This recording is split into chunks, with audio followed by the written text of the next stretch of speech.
का मतलब होता है मालिकाना।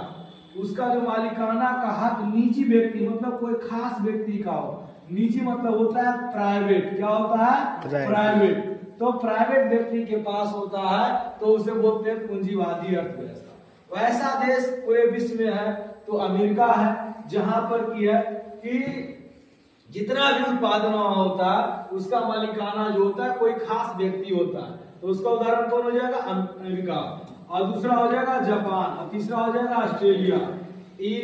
आदि इसका उपयोग निजी लाभ के लिए होता है, निजी लाभ के लिए होता है। इसके बाद हम लोग समझेंगे, इसके बाद कहता है कि समाजवादी अर्थव्यवस्था क्या है। समाजवादी अर्थव्यवस्था क्या है? जहां उत्पादन के साधन का स्वामित्व या संचालन देश की सरकार के पास, मतलब जितना भी चीज का अगर निर्माण होगा उसका सारा का जो स्वामित्व या मालिक बोला जाए तो देश की सरकार होती है। तो ऐसी अर्थव्यवस्था को सामाजिक अर्थव्यवस्था कहा जाता है। ये कहाँ देखा जाता है? चीन में, क्यूबा में। चीन और क्यूबा में पूछेगा किस प्रकार की अर्थव्यवस्था है तो बोलेंगे सामाजिक अर्थव्यवस्था। क्या बोलेंगे? सामाजिक अर्थव्यवस्था। इसके बाद मिश्रित अर्थव्यवस्था किसे कहते हैं? तो मिश्रित अर्थव्यवस्था पूंजीवादी और समाजवादी अर्थव्यवस्था का मिश्रण है।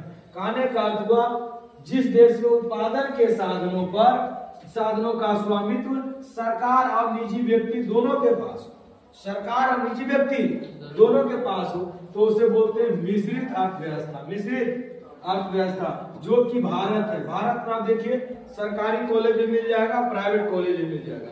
तो सरकारी कॉलेज पर क्या हुआ? सरकार के अधिकार हुआ, और प्राइवेट कॉलेज पर क्या हुआ?